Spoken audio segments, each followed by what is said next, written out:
Student, welcome to my channel Sarman lecturer. मैं हूं सरमन गोस्वामी। आज का ये वीडियो सबसे ज्यादा इंपॉर्टेंट है। जितने स्टूडेंट क्लास 10 साइंस की तैयारी कर रहे हैं, आज का ये वीडियो सबसे ज्यादा इंपॉर्टेंट है। इससे पहले जब आंखों में अरमान लिया और मंजिल को अपना मान लिया तो मुश्किल क्या और आसान क्या, जब ठान लिया तो ठान लिया। आज की इस वीडियो को लास्ट तक देखना, लाइक कर देना, शेयर कर देना, अगर चैनल पे ना तो सब्सक्राइब भी कर लेना।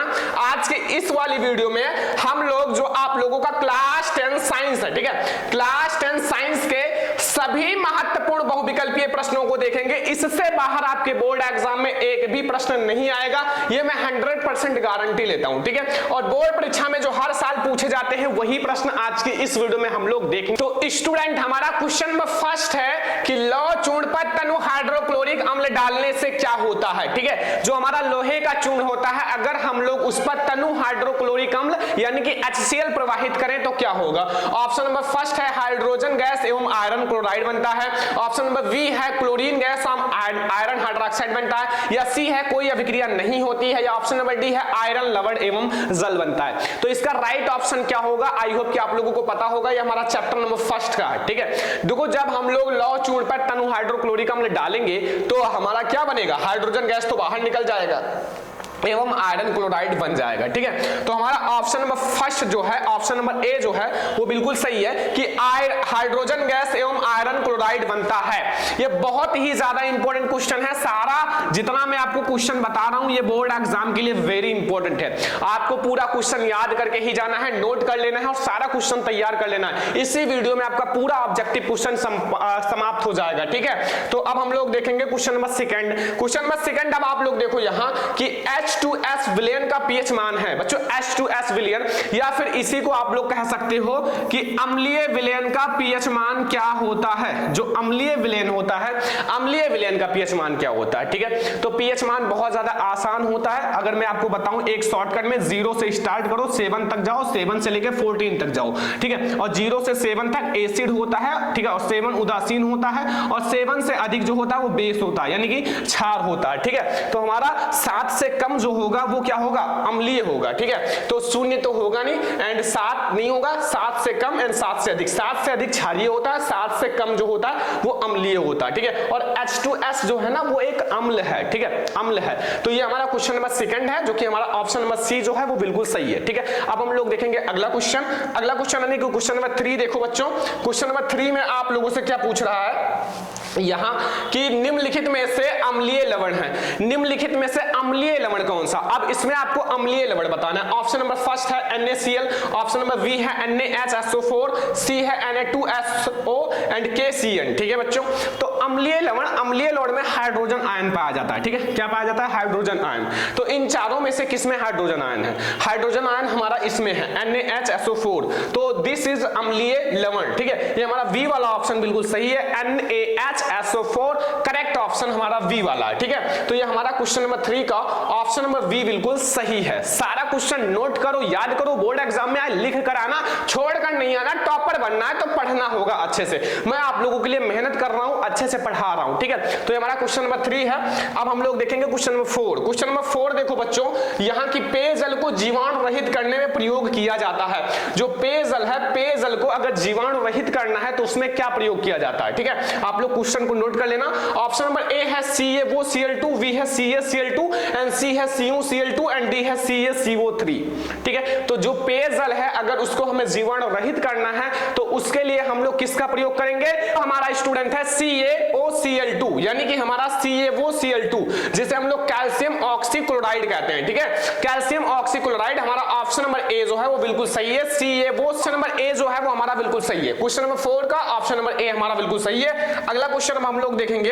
अगला क्वेश्चन में क्या पूछ रहा है स्टूडेंट, हमारा क्वेश्चन नंबर 5 है कि धामन सोडा का रासायनिक नाम क्या होता है बच्चों। धामन सोडा का रासायनिक नाम, धोने वाले सोडा का रासायनिक नाम क्या होता है। ऑप्शन नंबर ए है सोडियम क्लोराइड, बी है सोडियम कार्बोनेट, सी है हमारा सोडियम बाइकार्बोनेट एंड डी है सोडियम हाइड्रोक्साइड। तो बच्चों जो धोने वाला सोडा होता है उसका जो रासायनिक नाम होगा वो हमारा सोडियम कार्बोनेट होता है, ठीक है, सोडियम कार्बोनेट होता है, ठीक है। ऑप्शन नंबर बी जो है वो हमारा बिल्कुल सही है कि जो हमारा धोने वाला सोडा होता है उसका जो रासायनिक नाम होता है वो हमारा सोडियम कार्बोनेट होता है, ठीक है। समझ में आ गया ना। अगला क्वेश्चन देखते हैं। अगला क्वेश्चन जो हमारा है क्वेश्चन नंबर 6, इसमें क्या पूछ रहा है कि निम्नलिखित में से कौन सी धातु सामान्य ताप पर ही अभिक्रिया कर लेती है, अर्थात हाइड्रोजन गैस निकालती है। देखो बच्चों, हाइड्रोजन गैस कौन निकालती है? कॉपर या फिर हमारा आयरन एवं लोहा या मैग्नीशियम एवं जस्ता या सोडियम व कैल्शियम। देखो वो आप लोगों का जो है, जो जल के साथ, धातु जल के साथ सामान्य ताप पर अभिक्रिया कर लेती है और हाइड्रोजन गैस भी निकालती है। ठीक है, तो वो हमारा ऑप्शन नंबर जो डी है वो बिल्कुल सही है। ठीक है, सोडियम और कैल्शियम। ठीक है, सोडियम एंड कैल्शियम, जिसे आप लोग सोडियम को Na भी कह सकते हो, कैल्शियम को Ca भी कह सकते हो। ठीक है, सोडियम एंड कैल्शियम हमारा ऑप्शन नंबर डी जो है बिल्कुल सही है। बच्चों नोट कर लो, याद कर लो। ठीक है, पूरा नोट कर लो। क्वेश्चन नंबर 6 का हमारा ऑप्शन नंबर डी बिल्कुल सही है, सोडियम एवं कैल्शियम। ठीक है, याद हो गया ना। अगला क्वेश्चन देखते हैं, क्वेश्चन नंबर 7 पे आ जाओ। क्वेश्चन नंबर 7 है कि निम्नलिखित में से कौन सी धातु अम्ल में से हाइड्रोजन विस्थापित नहीं करती? ये लॉजिक बच्चे नहीं समझ पाते, कैसे समझो। देखो, एक होता है बच्चों विद्युत रासायनिक श्रेणी। ठीक है, उसमें क्या होता है कि हाइड्रोजन के नीचे जो होते हैं ना, वो अम्ल में से हाइड्रोजन विस्थापित नहीं कर पाएंगे, क्योंकि ये गरीब हैं, जिसे आप लोग गरीब कह सकते हो। ठीक है, इनके नीचे हैं, और जो हाइड्रोजन के ऊपर होगा वो हमारा अम्ल में से हाइड्रोजन विस्थापित कर लेगा। तो आप लोग विद्युत रासायनिक श्रेणी याद कर लेना, उसके बाद आपको इस टाइप के क्वेश्चन में कोई दिक्कत नहीं रह जाएगा। Fe या फिर Zn या फिर Cu या फिर हमारा Mg। Fe जो है ना वो ऊपर है, हाइड्रोजन के ऊपर है, तो वो अम्ल में से हाइड्रोजन विस्थापित कर सकता है, और हमारा Zn भी ऊपर है, Mg भी ऊपर है। लेकिन जो कैल्शियम है ना, कैल्शियम जो है वो हाइड्रोजन के नीचे है, इसलिए ये अम्ल में से हाइड्रोजन विस्थापित नहीं कर सकता। ऑप्शन नंबर सी जो है वो हमारा बिल्कुल सही है क्वेश्चन नंबर 7 का। ठीक है, समझ में आया? कोई दिक्कत, कोई कंफ्यूजन नहीं होगा। तो अब हम लोग देखते हैं क्वेश्चन नंबर 8। ठीक है, क्वेश्चन नंबर 8 पर आ जाओ बच्चों कि निम्नलिखित में से कौन सी धातु अम्ल में से हाइड्रोजन विस्थापित करती है? देखो अब वो क्वेश्चन आ गया ना, एक ही चीज से 2-3 क्वेश्चन बन गए। अब देखो ये भी बहुत ही ज्यादा इंपॉर्टेंट है, सारा क्वेश्चन इतना ज्यादा इंपॉर्टेंट है कि मैं कह नहीं सकता, ये सब रिकॉर्ड तोड़ चुके हैं बोर्ड एग्जाम में आने का। ठीक है, Mg तथा Zn, Pv and Cu and Hg ये नहीं कर सकता, ये हाइड्रोजन के नीचे होता है, ये भी हाइड्रोजन के नीचे होता है, Cu भी हाइड्रोजन के नीचे होता है। ये सब अम्ल में से हाइड्रोजन विस्थापित नहीं कर सकते। जो हमारा Mg है Zn, ऑप्शन नंबर ए जो है वो बिल्कुल सही है। Mg तथा Zn जो है वो हाइड्रोजन के ऊपर है, इसलिए ये अम्ल में से हाइड्रोजन विस्थापित कर सकते हैं। क्वेश्चन नंबर 8 का हमारा ऑप्शन नंबर ए जो है वो बिल्कुल सही है। ठीक है, अब हम लोग देखेंगे क्वेश्चन नंबर 9। क्वेश्चन नंबर 9 देखो बच्चों कि एसिटिक अम्ल का IUPAC नाम क्या होता है?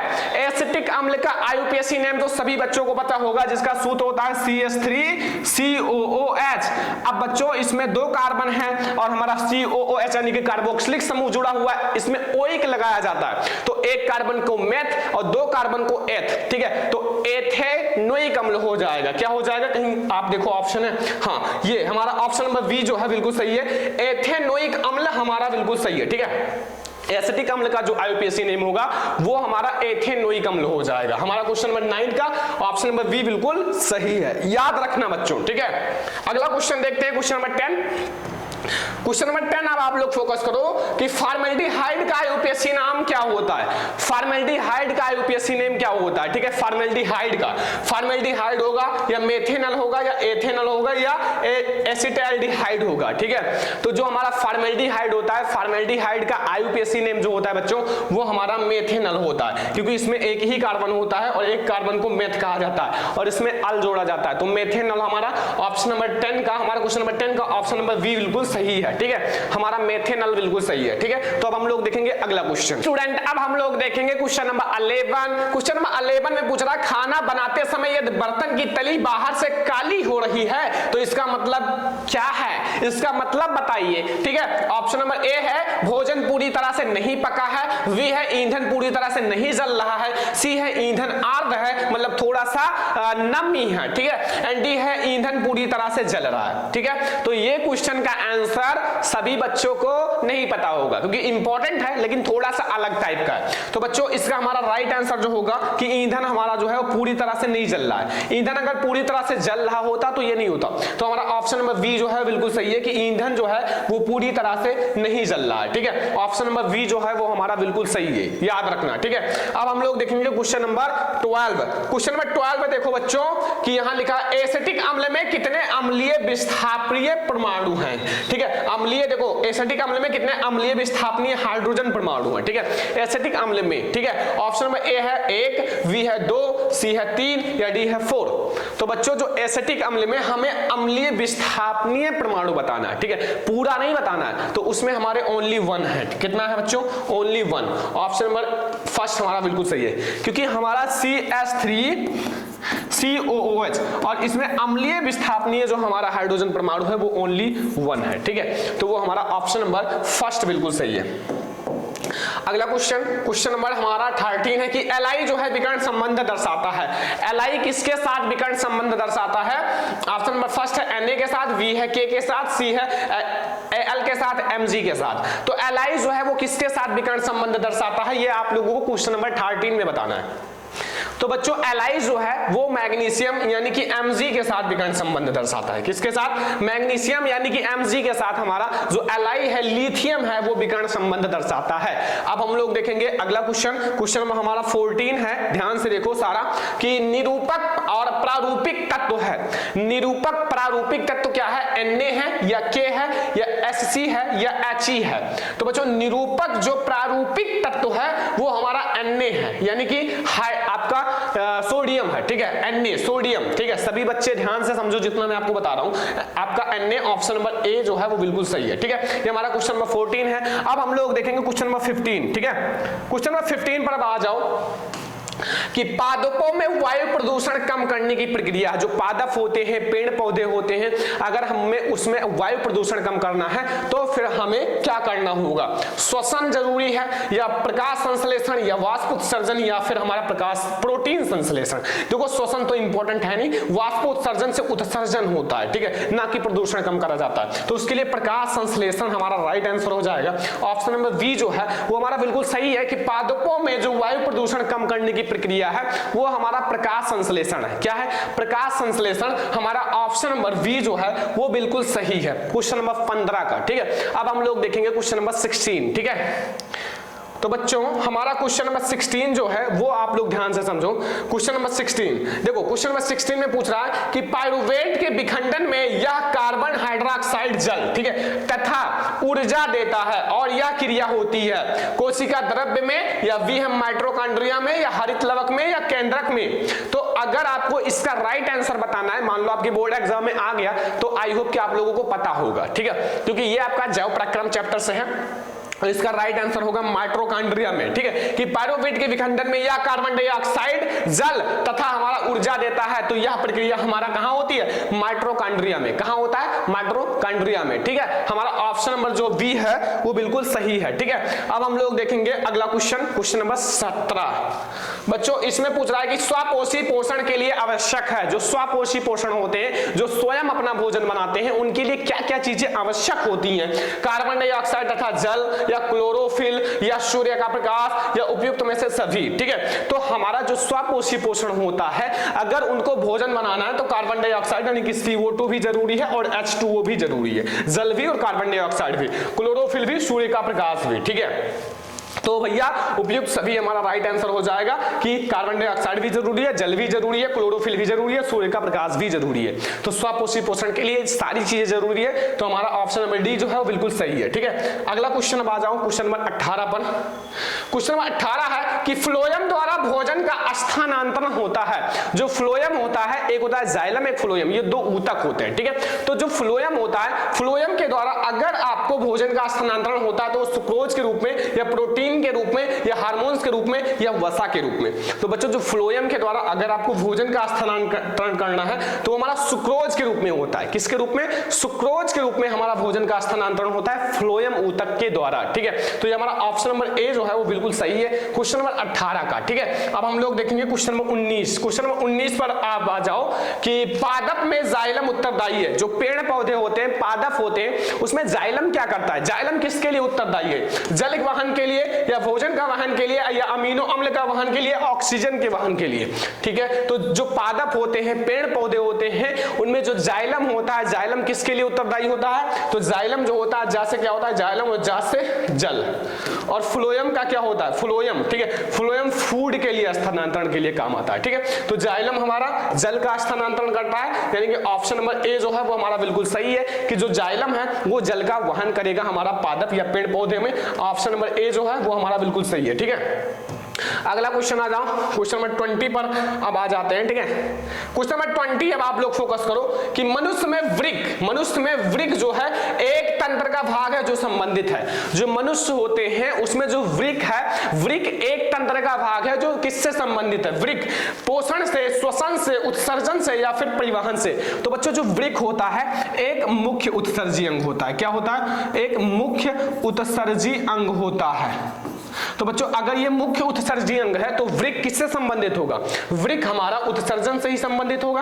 किससे संबंधित होगा? उत्सर्जन से ही। तो हमारा वृक्क जो है वो उत्सर्जन से संबंधित है। हमारा ऑप्शन नंबर सी जो है बिल्कुल सही है। जो मनुष्य का वृक्क होता है जो एक जोड़ी पे आ जाता है वो उत्सर्जन से संबंधित होता है। स्टूडेंट अब हम लोग देखेंगे क्वेश्चन नंबर 21। ठीक है, अलैंगिक जनन मुकुलन द्वारा होता है। जो अलैंगिक जनन होता है वो मुकुलन द्वारा किस में होता है? ऑप्शन नंबर ए है अमीबा में, बी है ईस्ट में, सी है प्लाज्मोडियम में, या डी है हमारा लेशमीनिया में। तो बच्चों जो अलैंगिक जनन होता है वो हमारा किस में होता है इन चारों में से? तो वो हमारा ईस्ट में। ठीक है, ईस्ट में जो है वो अलैंगिक जनन मुकुलन के द्वारा होता है। किसके द्वारा? मुकुलन के द्वारा। मुकुलन एक अलग प्रक्रिया है। ठीक है, तो ऐसे आपका कई सारी प्रक्रियाएं होती हैं। तो मुकुलन के द्वारा हमारा ईस्ट में होता है। ऑप्शन नंबर बी जो है वो बिल्कुल सही है। ठीक है, ऑप्शन नंबर बी 21 का ऑप्शन नंबर बी बिल्कुल सही है। तो अब हम लोग देखेंगे अगला क्वेश्चन। ठीक है, अगला क्वेश्चन देखो, क्वेश्चन नंबर 22 है। ठीक है, देखो बच्चों आप लोगों के लिए ही इतना मेहनत किया जा रहा है। ठीक है, इन सब को बनाया जा रहा है। आप लोग बोर्ड एग्जाम में 90% ला कर दिखाना है, क्योंकि आपको अपने माता पिता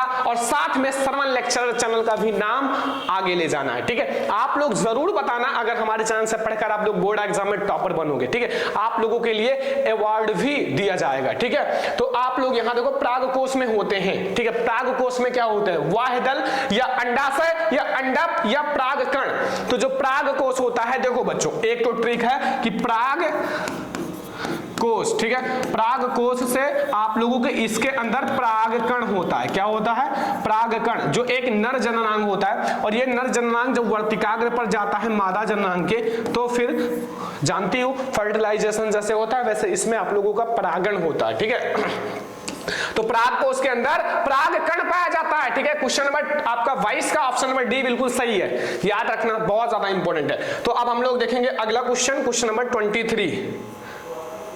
क्वेश्चन नंबर 23 है कि निषेचन के बाद पुष्प का कौन सा भाग फल में बदल जाता है? इसमें आपको यह बताना है कि फर्टिलाइजेशन या निषेचन के बाद जो पुष्प होता है, पुष्प का कौन सा भाग फल में बदल जाता है? पुंकेसर या वर्तिका या अंडाशय या बीजांड? बीजांड तो बीज में बदल जाएगा और पुंकेसर तो वैसे भी सूख जाता है। ठीक है, तो हमारा जो अंडाशय है, अंडाशय वो निषेचन के बाद हमारा पुष्प का भाग वो फल में बदल जाता है। ठीक है, निषेचन के बाद हमारा अंडाशय जो है ऑप्शन नंबर सी जो है वो बिल्कुल सही है। याद रखना हमारा क्वेश्चन नंबर 23 का। अगला क्वेश्चन देखते हैं बच्चों 24 नंबर क्वेश्चन है कि निषेचन के दौरान परागकण से निकलने वाली पराग नलिका सामान्यतः किसके द्वारा बीजांड में प्रवेश करती है? निषेचन के दौरान परागकण से निकलने वाली पराग नलिका है सामान्यतः किसके द्वारा बीजांड में प्रवेश करती है? तो वो हमारा है अंड द्वार के द्वारा। किसके द्वारा? अंड द्वार। नाम से ही स्पष्ट होता है अंड का द्वार। ठीक है, तो उनको जानने के लिए प्रवेश करना पड़ता है अंड द्वार के द्वारा। ऑप्शन नंबर डी जो है हमारा बिल्कुल सही है, क्वेश्चन नंबर 24 का। ठीक है, अगला क्वेश्चन देखो 25 नंबर क्वेश्चन बच्चों। 25 नंबर क्वेश्चन पे अब आ जाओ। इसमें क्या पूछ रहा है कि निम्नलिखित में से कौन सा भाग मानव जनन तंत्र का या फिर मादा जनन तंत्र का भाग नहीं है? आपको इन चारों में से यह बताना है कि इन चारों में से कौन सा मादा जनन तंत्र का भाग नहीं है? अंडाशय या बी है गर्भाशय या सी है शुक्रवाहिका या डी है डिंबवाहिनी। तो बच्चों इन चारों में से जो मादा जनन तंत्र का भाग नहीं है वो कौन सा है? वो हमारा इन चारों में से है शुक्रवाहिका। शुक्रवाहिका जो है वो नर जनन तंत्र का भाग है। कौन सा है? शुक्रवाहिका हमारा नर जनन तंत्र का भाग है, ये मादा जनन तंत्र का भाग नहीं है। ठीक है, हम लोग देखेंगे क्वेश्चन नंबर 26 कि समजात अंगों का उदाहरण है। समजात अंगों का उदाहरण है ऑप्शन नंबर ए है हमारा दांत तथा हाथ, कुत्ते का अग्रपाद। हमारा हाथ जो है और कुत्ते का अग्रपाद को समजात अंग कहा गया है। ठीक है, अकॉर्डिंग टू विकास चैप्टर से। एंड हमारा दांत तथा हाथी के दांत ये भी एक समजात अंग है। ठीक है बच्चों, याद रखना आलू एवं घास के भूस्तरी, आलू तथा घास के भूस्तरी भी उपयुक्त सभी। ठीक है, ये भी हमारा सही है। तो हमारे दांत तथा हाथी के दांत भी हमारा एक समझात अंग है। ऐसा मत करना कि अगर दांत टूट जाए तो हाथी का दांत लगा लो, ऐसा नहीं, अकॉर्डिंग टू चैप्टर बताया गया है, तो ध्यान रखना, ठीक है। तो ये हमारा ऑप्शन नंबर डी जो है वो बिल्कुल सही है, उपयुक्त सभी वाला हमारा ऑप्शन सही है, ठीक है। तो हमारा 26 नंबर क्वेश्चन का डी वाला ऑप्शन बिल्कुल सही है। अब हम लोग देखेंगे 27 नंबर क्वेश्चन, ठीक है। 27 पर आ जाओ।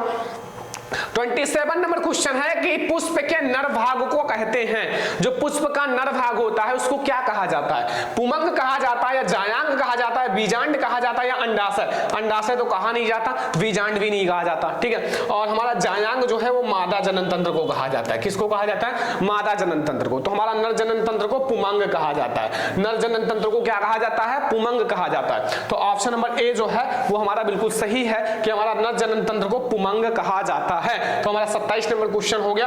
अब हम लोग देखेंगे 28 नंबर क्वेश्चन। 28 नंबर क्वेश्चन देखो, पृथक्करण का नियम प्रस्तुत किया। जो पृथक्करण का नियम है वो किसने प्रस्तुत किया? देखो मैं आपको बता देता हूं, मेंडल जी जो थे, मेंडल जी, उन्होंने 3 नियम प्रस्तुत किया था, 3 नियम, ठीक है। बहुत ज्यादा इंपॉर्टेंट है बोर्ड एग्जाम के लिए। एक तो है प्रभाविता का नियम, प्रभाविता का नियम, और दूसरा ये पृथक्करण का नियम है, ठीक है। पृथक्करण का नियम ये हमारा दूसरा पृथक्करण का नियम है, और तीसरा हमारा स्वतंत्र अपभीमन का नियम है, ठीक है। स्वतंत्र अपभीमन का नियम, तो तीनों नियम याद रखना। वैसे ये जो मेंडल ने प्रस्तुत किया था, ग्रेगर जान मेंडल जी ने, ठीक है। ऑप्शन नंबर हमारा सी वाला बिल्कुल सही है कि जान ग्रेगर मेंडल जी ने पृथक्करण का नियम प्रस्तुत किया था। हमारा क्वेश्चन नंबर 28 का ऑप्शन नंबर सी वाला बिल्कुल सही है, ठीक है। समझ में आ गया। अब हम लोग देखेंगे क्वेश्चन नंबर 29। क्वेश्चन नंबर 29 पर अब आ जाओ। क्वेश्चन नंबर 29 है कि गुणसूत्र किस पदार्थ से बने होते हैं? जो गुणसूत्र होता है, गुणसूत्र किस पदार्थ के बने होते हैं? प्रोटीन से, या आरएनए से, या डीएनए से, या डीएनए और प्रोटीन से। तो बच्चों जो गुणसूत्र होता है वो हमारा किस पदार्थ से बना होता है? जो गुणसूत्र होता है वो हमारा डीएनए और प्रोटीन से बना होता है। किससे बना होता है? डीएनए और प्रोटीन से बना होता है। ऑप्शन नंबर डी जो है वो बिल्कुल सही है, हमारा ऑप्शन नंबर डी सही है क्वेश्चन नंबर 29 का। अब हम लोग देखेंगे 30 नंबर क्वेश्चन, ठीक है। 30 नंबर क्वेश्चन पे आ जाओ। एक उत्तल दर्पण की फोकस दूरी 10 सेंटीमीटर है। एक उत्तल दर्पण है जिसकी फोकस दूरी 10 सेंटीमीटर है, तो फिर दर्पण की वक्रता त्रिज्या होगी। देखो फोकस दूरी की 2 गुनी होती है, f बराबर r/2। हमें f दिया है, यानी कि 10 इंटू 2 कर लो, ठीक है, और हमारा r हो जाएगा। r बराबर हमारा 20 सेंटीमीटर हो जाएगा, ठीक है। r बराबर 20 सेंटीमीटर, क्योंकि एक बात याद रखना कि फोकस दूरी की 2 गुनी होती है हमारा r, यानी कि वक्रता त्रिज्या, तो 10 का 2 गुना 20 हो जाएगा, ठीक है। अगर आपका ये वक्रता त्रिज्या होता तो हमारी इसकी आधी हो जाती, फोकस दूरी 5 सेंटीमीटर हो जाता, ठीक है। तो हमारा 30 नंबर क्वेश्चन हो गया। अब हम लोग 31 नंबर क्वेश्चन पे आते हैं। 31 नंबर क्वेश्चन है कि उत्तल लेंस द्वारा किसी वस्तु का वास्तविक उल्टा एवं बड़ा प्रतिबिंब बनाने के लिए वस्तु को रखा जाना चाहिए। ऑप्शन नंबर फर्स्ट है लेंस के फोकस दूरी पर। तो अगर आप फोकस दूरी पर रखोगे ना बच्चा, तो हमारा बहुत छोटा प्रतिबिंब बनेगा। और हमें कैसा बनाना है? एक बड़ा, मतलब लेंस द्वारा किसी वस्तु का वास्तविक उल्टा एवं बड़ा प्रतिबिंब बनाना है। तो लेंस के हमारे 2f पर, ठीक है, 2f पर, या फिर हमारा लेंस के f तथा 2f के बीच में, या फिर 2f से अनंत के बीच में, ठीक है। तो हमारा ऑप्शन नंबर सी जो है वो बिल्कुल सही हो जाएगा। लेंस से f तथा 2f के बीच में अगर आप रखोगे तो हमारा उत्तल लेंस से आप लोगों का क्या होगा? वास्तविक बनेगा, उल्टा बनेगा, बड़ा भी प्रतिबिंब बनेगा, ठीक है। ये हमारा बिल्कुल सही है 31 नंबर क्वेश्चन का ऑप्शन नंबर सी बिल्कुल सही है। अगला क्वेश्चन पे आ जाओ। अगला क्वेश्चन पे बच्चों 22 नंबर, ठीक है। 22 नंबर है कि निम्न में से कौन सा पदार्थ लेंस बनाने के लिए प्रयुक्त नहीं किया जा सकता? देखो बच्चों, निम्नलिखित में से कौन सा पदार्थ है जो लेंस बनाने के लिए प्रयुक्त नहीं किया जा सकता? अब बच्चों जल है, या हमारा कांच है, या प्लास्टिक है, या मिट्टी है? देखो मैं आपको एक ट्रिक बता देता हूं जो बच्चों याद रखना, ठीक है। हमारा जो मतलब जब वो लेंस किसके लिए प्रयुक्त किया जाता है, मान लो अगर आपको चश्मा बनाना है तो हमें एक पारदर्शी होना चाहिए जिससे आर पार दिखाई दे, ठीक है, लेंस के लिए। और कोई भी चीज बनाना है तो हमारा जो अपारदर्शी होता है ना, अपारदर्शी, उसका प्रयोग हम लोग लेंस बनाने के लिए नहीं कर सकते हैं, ठीक है। तो इसमें अपारदर्शी कौन है? जल है? नहीं, जल से आप आर पार देख सकते हो, कांच से भी देख सकते हो, और प्लास्टिक से भी देख सकते हो, ठीक है। आप अगर एक बॉटल लोगे ना तो देखना। और हमारा जो मिट्टी है, मिट्टी से आर पार नहीं देखा जा सकता, तो ये लेंस बनाने के लिए प्रयुक्त नहीं किया जा सकता, ठीक है। हमारा 22 नंबर क्वेश्चन है। अब हम लोग देखेंगे 33 नंबर क्वेश्चन, ठीक है। 33 नंबर क्वेश्चन, किसी गोलीय दर्पण तथा किसी पतले गोलीय लेंस दोनों की फोकस दूरियां -15 सेंटीमीटर है। तो दर्पण तथा लेंस समहावता होगा, दर्पण भी बताना है, लेंस भी आपको बताना है। दोनों अवतल होंगे या दोनों उत्तल होंगे, या दर्पण अवतल होगा लेंस उत्तल होगा, या दर्पण उत्तल होगा तथा लेंस अवतल होगा। तो बच्चों आप लोगों का 33 नंबर क्वेश्चन का सही आंसर होगा हमारा दोनों अवतल। देखो अगर आपका अवतल लेंस हो तो भी उसकी फोकस दूरियां माइनस होती हैं, अगर आपका लेंस या दर्पण आपका अवतल हो तो भी उसकी फोकस दूरियां माइनस होती हैं। तो इसलिए हमारा दोनों अवतल वाला ऑप्शन सही है, हमारा ऑप्शन नंबर ए बिल्कुल सही है, ठीक है। ऑप्शन नंबर ए हमारा बिल्कुल सही है, -15 सेंटीमीटर ना, माइनस में है फोकस दूरी इसलिए। तो हम लोग देखेंगे अगला क्वेश्चन बच्चों। अगला हमारा है 34 नंबर क्वेश्चन कि निर्वात में प्रकाश की चाल कितना है। ये 3 × 10⁸ ऊपर कर लेना है, ठीक है। 3 × 10⁸ मीटर प्रति सेकेंड। तो कांच जिसका अपवर्तनांक 1.5 है तो प्रकाश की चाल होगी। अब आपको यहां प्रकाश की चाल बताना है। देखो बच्चों ध्यान रखना, जो हमारा 3 है 3 × 10⁸, ठीक है, ये हमारा निर्वात में प्रकाश की चाल है। और अपवर्तनांक से आप भाग दे दो 1.5 से, तो ये हमारा 2 हो जाएगा। 2 × 10⁸ मीटर प्रति सेकंड हमारा सही हो जाएगा, ठीक है। ये आपका नहीं है 4.5 × 10⁸, ये नहीं सही है। 3 × 10⁶ नहीं सही है। आपका कौन सा सही है? 2 × 10⁶ नहीं सही है। 2 × 10⁸ हमारा बिल्कुल सही है। ऑप्शन नंबर डी वाला बिल्कुल सही है, ठीक है। 34 नंबर क्वेश्चन का हमारा ऑप्शन नंबर डी जो है बिल्कुल सही है। अब हम लोग देखेंगे अगला क्वेश्चन। अगला क्वेश्चन पे आ जाओ, 35 नंबर क्वेश्चन कि निम्नलिखित में से या निम्न में से दिए गए माध्यमों में से प्रकाश की चाल न्यूनतम होती है। न्यूनतम प्रकाश की चाल इन चारों में से किसमें होती है? ठीक है, हीरा में या जल में या कांच में या आप लोगों को कैरोसिन में, ठीक है। तो आप लोगों का जो न्यूनतम प्रकाश की चाल होगी वो आप लोगों का हीरा में होगा। किसमें होगा? हीरा में, क्योंकि बहुत ज्यादा कठोर होता है, ठीक है। तो हमारा ऑप्शन नंबर ए बिल्कुल सही है, इसमें हमारा न्यूनतम प्रकाश की चाल होगी हीरा में। ऑप्शन नंबर ए बिल्कुल सही है। स्टूडेंट हमारा 36 नंबर क्वेश्चन है कि मानव स्वस्थ या सामान्य स्वस्थ आंख के लिए दूरबिंदु होता है। जिसका आंख बिल्कुल सही है ना, उसके लिए दूरबिंदु क्या होगा? 25 सेंटीमीटर या फिर 50 सेंटीमीटर या 100 सेंटीमीटर, इनफाइनाइट या अनंत पर। तो बच्चों जिसका आंख स्वस्थ है वो तो जहां तक उसकी आंख का नजर जाएगा ना उतना पूरा देख सकता है, ठीक है। तो इसलिए हमारा इनफाइनाइट वाला बिल्कुल सही हो जाएगा। अनंत तक होता है। एक स्वस्थ मनुष्य के अगर स्वस्थ आंख है तो उसका दूर बिंदु अनंत होता है। नजदीक होता तो 25 सेंटीमीटर निकट बिंदु, ठीक है, से याद रखना। अगला देखो हमारा 37 नंबर क्वेश्चन। 37 नंबर क्वेश्चन देखो कि कांच का अपवर्तनांक अधिकतम होता है। जो कांच का अपवर्तनांक होता है वो सबसे ज्यादा किसमें होता है? जल के लाल रंग के लिए या पीले रंग के लिए या बैंगनी रंग के लिए या हरे रंग के लिए। तो कांच का अपवर्तनांक सबसे अधिक किसका होता है? स्टूडेंट कांच का अपवर्तनांक जो सबसे ज्यादा होता है वो बैंगनी रंग के लिए होता है। तरंगदैर्घ्य हमारा लाल रंग के लिए होता है और उसका उल्टा हो जाता है अपवर्तनांक, ठीक है। तो सबसे ज्यादा अपवर्तनांक जो होगा वो बैंगनी रंग के लिए होगा। ऑप्शन नंबर सी वाला हमारा बिल्कुल सही है 37 नंबर क्वेश्चन का, ठीक है। अब आप आ जाओ 38 नंबर क्वेश्चन, 38 नंबर।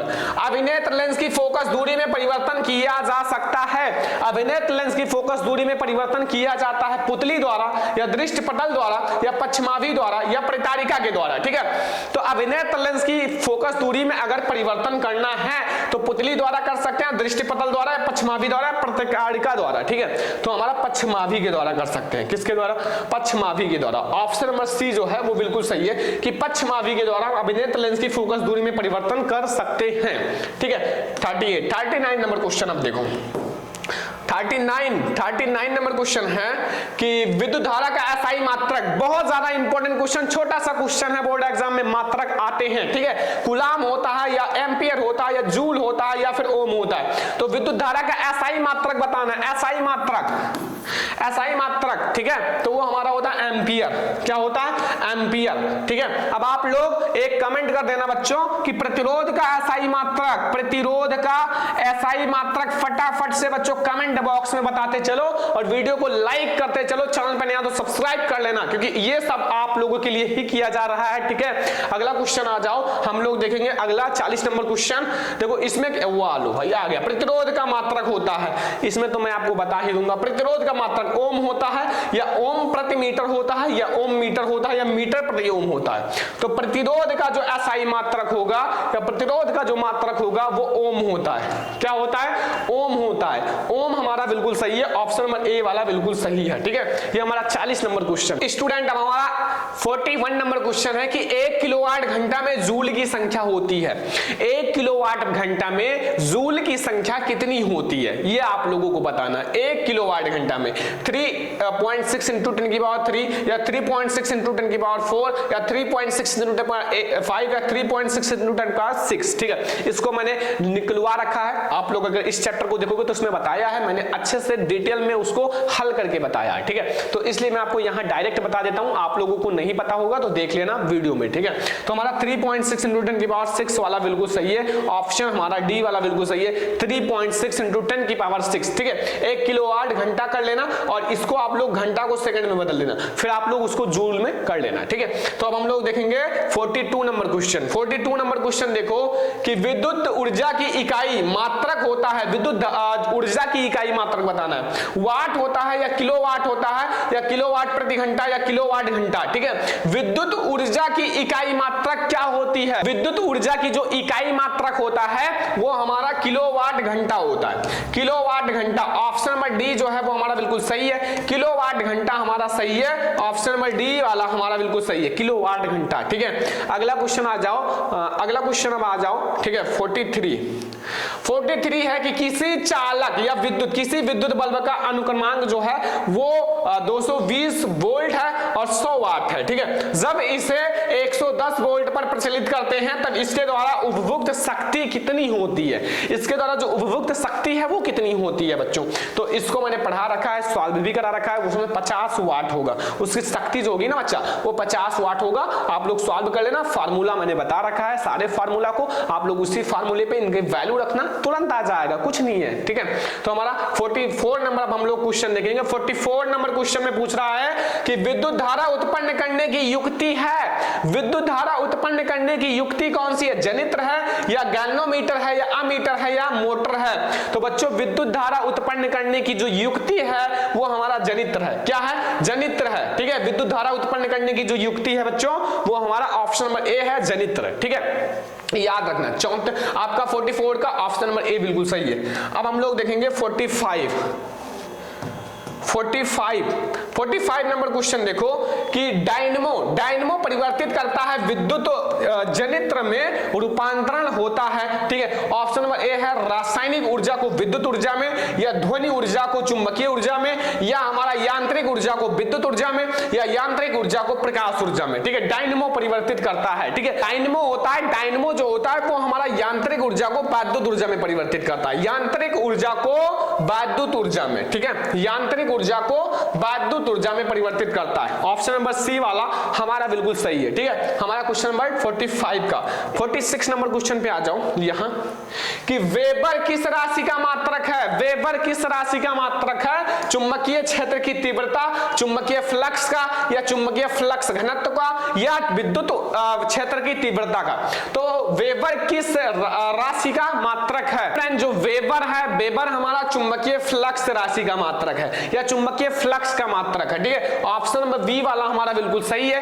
कि जो वेबर है वो हमारा चुंबकीय फ्लक्स का मात्रक है। अगला क्वेश्चन हमारा आ जाओ 47 नंबर क्वेश्चन कि गर्म जल प्राप्त करने के लिए हम सौर जल तापक का उपयोग किस दिन नहीं कर सकते? किस दिन नहीं कर सकते? धूप वाले दिन या बादलों वाले दिन या फिर गर्म वाले दिन या फिर हमारा पवन वायु वाले दिन। ठीक है, तो हम लोग का प्रयोग नहीं कर सकते, वो हमारा है बादलों वाले दिन। ऑप्शन नंबर हमारा बी बिल्कुल सही है, बादलों वाले दिन हम इसका प्रयोग नहीं कर सकते। क्वेश्चन नोट करना, याद करना, बोर्ड एग्जाम में आएगा यही सही। ठीक है, 48 है जीवाश्म ऊर्जा का स्रोत है, जो जीवाश्म ऊर्जा है उसका स्रोत है पवन ऊर्जा या सौर ऊर्जा या कोयला या पेट्रोलियम या जल विद्युत। तो जीवाश्म ऊर्जा का जो स्रोत है वो हमारा कोयला एवं पेट्रोलियम है, कोयला एवं पेट्रोलियम। ठीक है, जीवाश्म ऊर्जा का जो स्रोत है वो कोयला एवं पेट्रोलियम है। ऑप्शन नंबर सी वाला हमारा बिल्कुल सही है।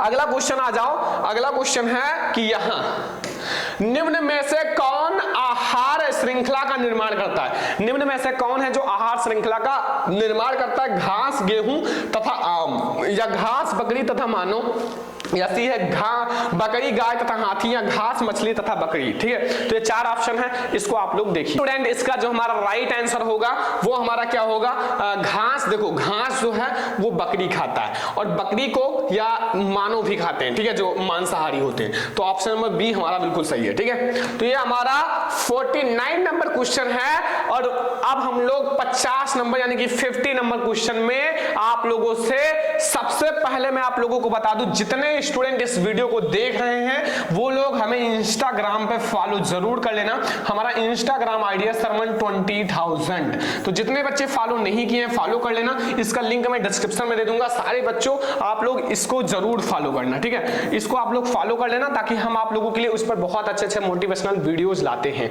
ठीक है, और आप लोग ठीक है एक क्वेश्चन का आंसर कमेंट बॉक्स में जरूर बताना।